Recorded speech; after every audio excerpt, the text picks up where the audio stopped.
36 వార్డులున్నాయి. మా ఆడపిల్లలు ముఖ్యంగా జాగ్రత్త తగినాలి. ఇక కాంగ్రెస్ వాళ్ళ దగ్గర పైసలు బాగున్నాయి. రేవంత్ రెడ్డి కథ మీకు తెలుసు.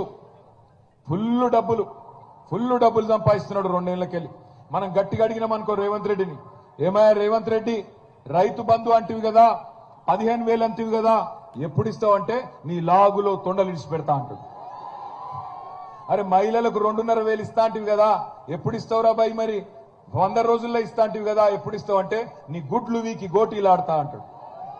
అరే తులం బంగారం ఎప్పుడు ఇస్తావురా అయ్యా అంటే నీ మెడల పేగులు వేసుకుంటా అంటాడు. నీ పేగులు తీసి పేగుల మెడలు వేసుకుంటాడా ఎవడన్నా ముఖ్యమంత్రి? ఎవడన్నా బోటి కొట్టేటోడా ముఖ్యమంత్రి?